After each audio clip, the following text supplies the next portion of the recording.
Satu hari, tokoh besar bernama Imam Hasan al-Basri tengah berjalan di pasar kota Basrah.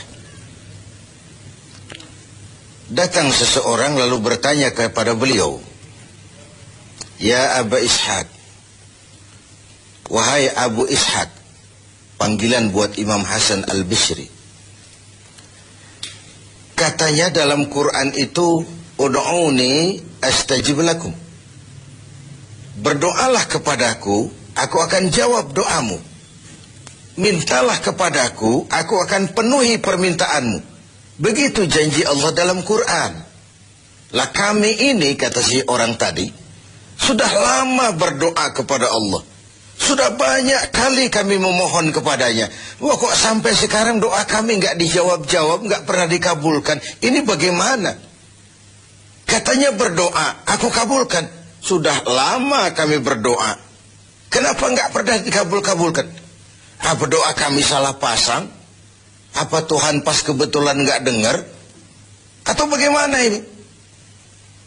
Imam Hasan al-Basri senyum lalu menjawab, "Ya ahlal Basrah, hai penduduk Basrah, hatimu mati. Dari hati yang mati, bagaimana mungkin doa akan terjawab?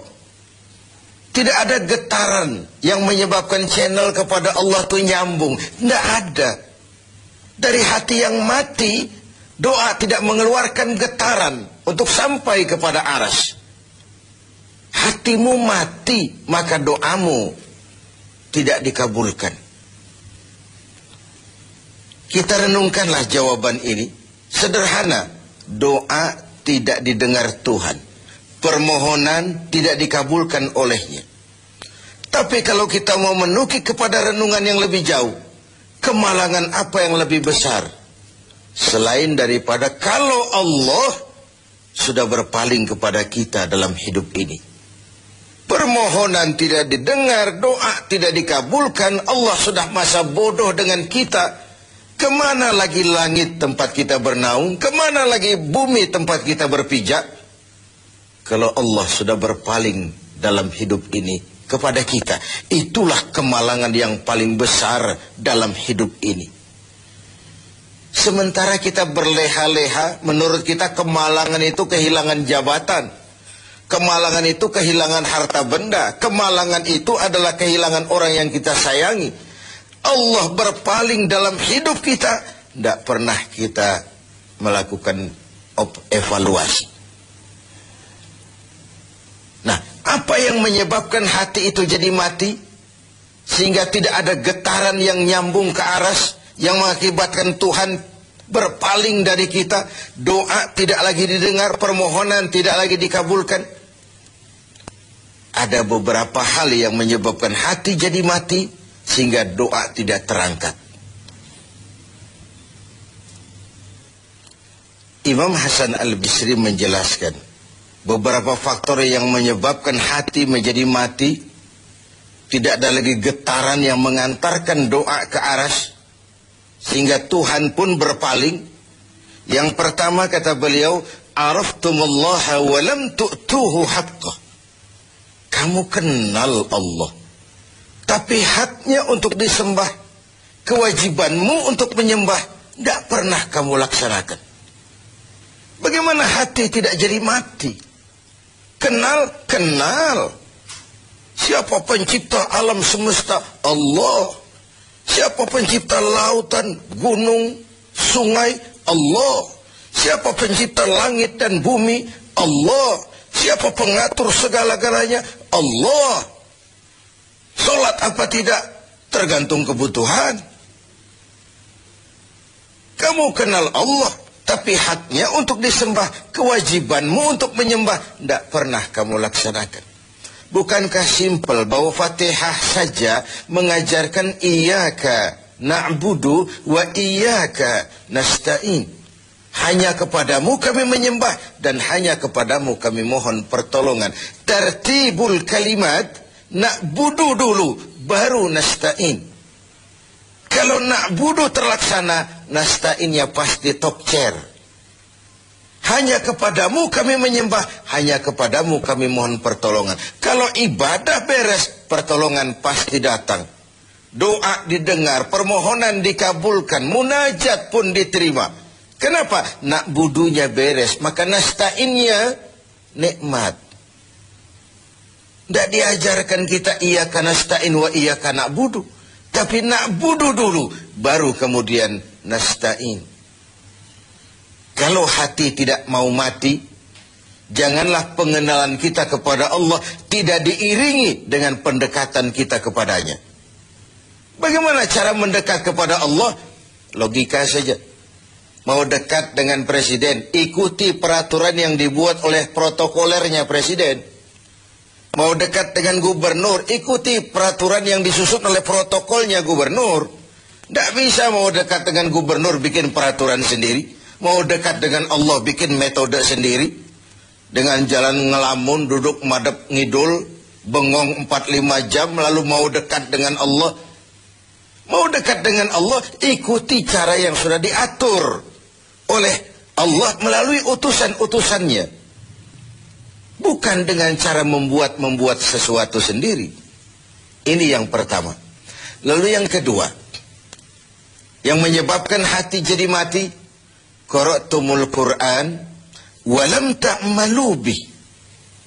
Kamu baca Al-Quran, kamu dengungkan Al-Quran, kamu sanjung Al-Quran, walam ta'malu bih. Tapi isinya, ajarannya tidak pernah kamu laksanakan. Isinya, ajarannya sering malah diinjak-injak. Bukankah kita hidup di satu zaman di mana tuntunan sudah menjadi tontonan, dan tontonan sering dianggap sebagai tuntunan? Bukankah kita hidup di satu masa di mana orang yang jujur dikhianati dan pengkhianat malah diberikan amanah? Bukankah zaman ini sudah terjadi pergeseran nilai yang sedemikian rupa? Kita baca Al-Quran, kita musabakohkan pula bacaannya, tapi isinya, ajarannya tidak pernah kita laksanakan. Bahkan nyaris sering kita injak-injak. Hati jadi mati. Sama dengan kalau kita dikirimi surat oleh seseorang yang sangat kita kagumi. Kita baca surat itu siang malam. Kita ceritakan kepada orang, saya dikirimi surat oleh orang yang sangat saya kagumi. Tapi perintah yang ada dalam surat itu tidak pernah kita laksanakan. Saya percaya betul yang kirim surat mesti marah. Kau baca itu penting supaya kau ngerti apa isinya. Tapi setelah kau ngerti, mbok ya laksanakan. Begitu Al-Quran diturunkan kepada kita. Kamu baca Al-Quran, tapi isinya tidak pernah kamu amalkan. Bagaimana hati tidak akan menjadi mati karenanya? Pemirsa TV 7 yang berbahagia.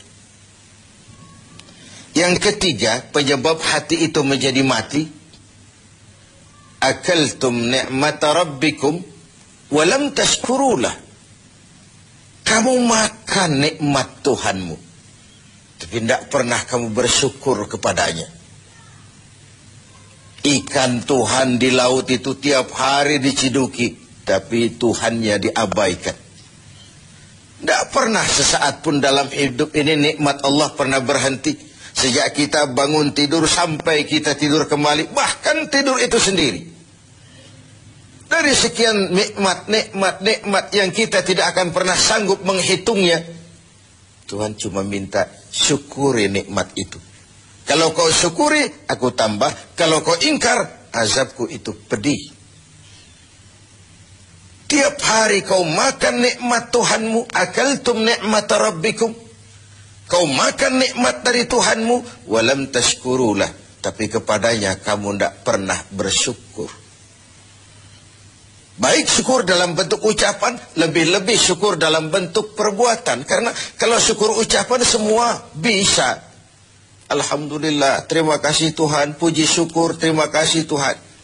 Tapi perbuatannya sering tidak sinkron dengan ucapannya. Kalau saya diberikan harta oleh Allah, mulut saya tidak pernah berhenti. Alhamdulillah Tuhan, terima kasih dikasih harta. Tapi pelitnya 17 setan. Rasanya orang itu baru syukur perbuatan, baru syukur ucapan, belum syukur perbuatan. Karena syukur perbuatan artinya mempergunakan suatu nikmat sesuai dengan kehendak yang memberikan nikmat itu. Allah memberikan harta kepada saya. Apa yang Allah kehendaki dengan menggunakan harta ini? Bagaimana kehendak Allah tentang penggunaan harta ini? Allah memberikan jabatan kepada saya. Apa yang Allah kehendaki dengan memberikan jabatan ini kepada saya? Mempergunakan suatu nikmat sesuai dengan kehendak yang memberinya. Itulah syukur yang sebenarnya. Ini yang keempat. Yang kelima, penyebab hati itu jadi mati. Qultum annal mauta haqqun wa lam tasta'iddu lah. Kamu yakin, kamu percaya, kamu tahu betul hidup akan berakhir dengan kematian. Namun kau tidak pernah mempersiapkan diri untuk itu. Baik menghadapi kematian maupun menghadapi yang lebih penting sesudah kematian.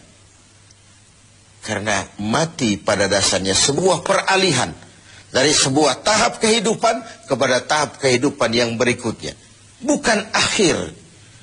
Bahkan saya lebih cenderung mengatakan mati adalah istilah yang digunakan bagi orang yang sedang hidup. Sipulan mati itu kan kata yang hidup. Yang mengalami sedang pindah ke alam lain. Jadi tidak ada alasan hidup sulit benar, mending mati habis urusan. Tidak selesai sampai di situ. Tidak selesai urusannya. Hidup terus berlanjut di alam barzah, terus berlanjut di alam mahsyar. Ini satu perjalanan panjang.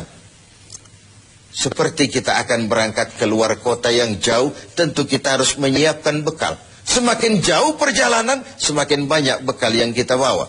Kalau Anda akan berangkat jauh, tidak bawa bekal berangkat juga, itu kan nekat sama namanya.